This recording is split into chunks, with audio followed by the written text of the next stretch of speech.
Ukraine has taken out another bridge over the Seine. Are Russian forces already starting to pull back from the border? Just what does this mean for Russian efforts to contain Ukraine's breakthrough in Kursk? I'm Paul, U.S. Army combat veteran. Let's talk about it. Okay, this is one of the most interesting developments of the day, and that is right here in Totkino. You could see that now even Deep State, who is always a little behind the power curve, so to speak, is reporting that Russian forces are actually withdrawing to over the Seine River. Now, here's the thing that makes this kind of interesting, is that you can see that Russian forces have actually withdrawn to the south, right? They've crossed over the Seine and are now between the Seine and the Ukraine border. You can also see, right, that the contested region continues to expand, right, over the last several days, again within Kursk. But I think the big story is in Toyotkino. And here's why. This right here. Ukrainian forces have reported that they've taken out a second bridge in the Kursk region, and we know that there's only 3 main bridges that you can use to cross the Seine if you are south of the banks, right? So if you are in this region here and you're a Russian soldier, you're having a bad day. Why?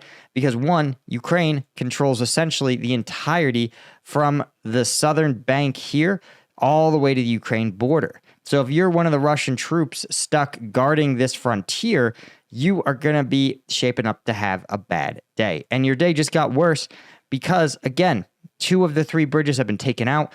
And I actually suspect Ukraine may be choosing to keep the 3rd bridge open. Why? Because if they're going to blow it up, they probably want to wait until the Russians are crossing, right? And here's the problem. Russian command doesn't seem to give a shit, right? We just talked about the fact that, again, Russian troops are being pulled into Toyotkino, right? So they're being pulled eastward into the kill box, so to speak. Now, this is a really bad place to be because, again, if Ukraine was to cut off some of these bridges, the remaining Russian troops in this region would absolutely be cooked. So they may be simply consolidating in preparation for further consolidation. That's what I suspect may be happening, right? So they withdraw from these regions, but they still need to organize some kind of plan for trying to hold this entire segment here. Easier said than done. But it's not the only thing that has been happening on the front lines.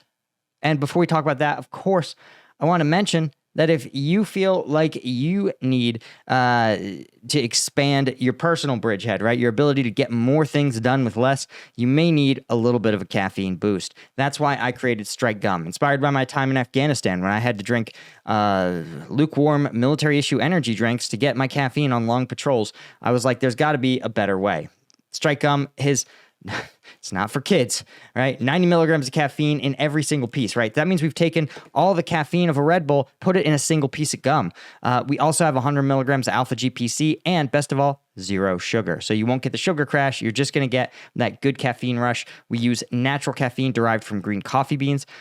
So you don't get the coffee flavor, but you get that nice, even caffeine surge that, doesn't give you the same jitters as when you drink the artificial caffeines that they sometimes put in energy drinks. So if you're interested, we got a back to school sale. Again, not for your kids. Don't give it to your kids, man. But if you're an adult, listen, back to school sucks for you too. I don't know what else to tell you. You got to sit in traffic while the parents drop their kids off, right? You got to get your kids up early for school. I get it. It's a pain. So we got a sale for you guys. If you pick up 2 or more of these 5-packs, we'll give you free shipping using promo code STRIKEBTS. Strike back to school, right? So the link is in the description. The promo code's in the description. Check it out. Be sure to run it because, again, this is your best chance. It's literally, if you get 3 of the 5-packs after shipping, it is significantly cheaper than the literal 15-pack tray. Why? It has to do with a bunch of the way shipping fulfillment is done, and we're trying to switch fulfillment providers. It's a whole to-do. But my poor decision and my greedy fulfillment provider is your benefit because we've got to move some of these packs. So we're basically putting them all on sale. So again, check it out.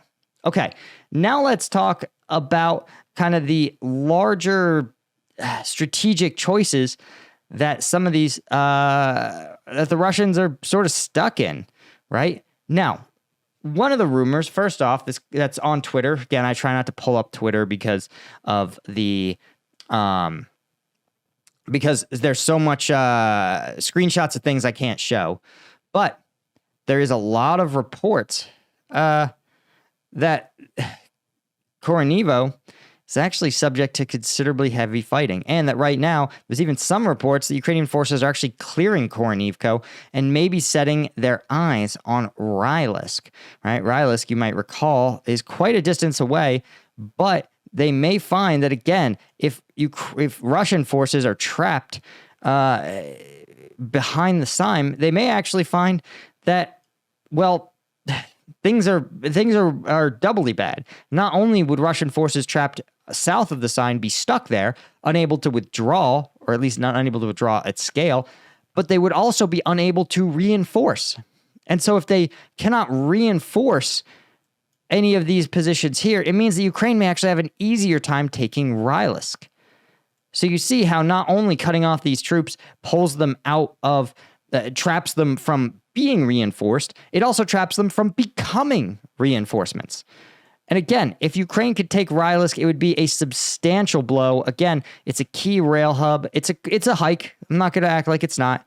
But man, if they could take it, the Russians would have a really hard time reinforcing, again, this entire southern parameter. Now, the other news that I thought was interesting is Russia, again, doing the classic Soviet tactic of reporting stunning victories that are ever further into their own territory.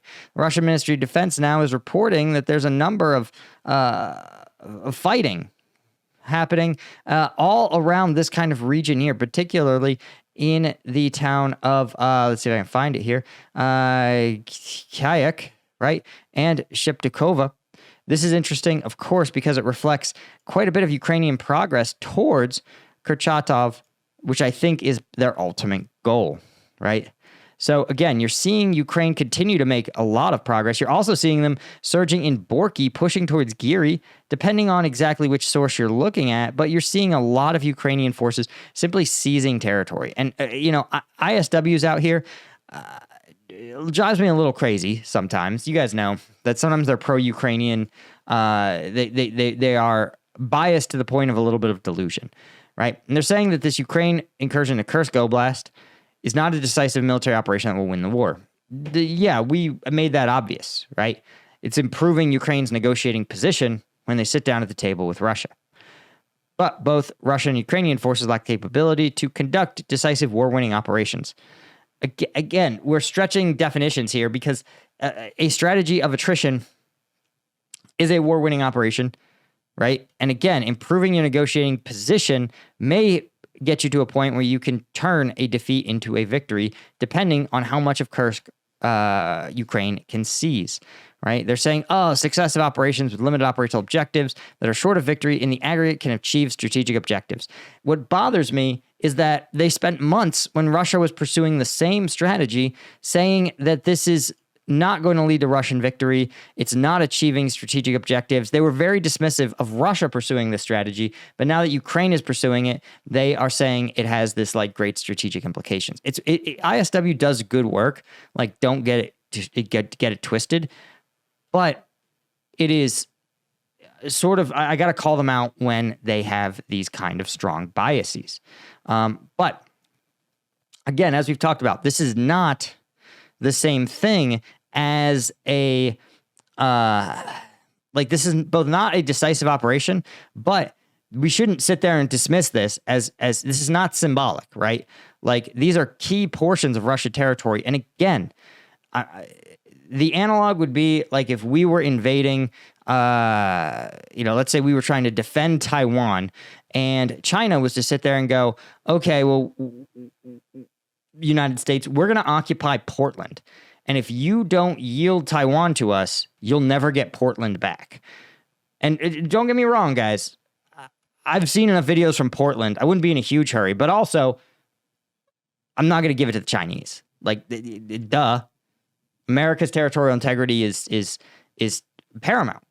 So I say that so that you guys understand kind of how this looks from Putin's perspective, right? It's incredibly, unbelievably embarrassing for him to lose key portions of his territory to Ukraine when, again, the Russian people are suffering tremendously under his kind of war economy that's just crushing the Russian consumer. Anyway, guys, that's all I had. Huge thank you to the Colonel tier members, particularly James Jerling, Steve Moran, Doug Beck, Alan Knutson, Bastian Himmerling, Yanko Georgiev, Dale McCombs. Guys, if you haven't subscribed to the channel, you absolutely should. I think there's a link like up here for to subscribe. That makes a huge difference. Of course, a huge thank you to our Lieutenant tier members. Could not do this without you guys. And I hope you'll join me over on Combat Vet News for even more exclusive combat footage. See you guys in the next one. Cheers.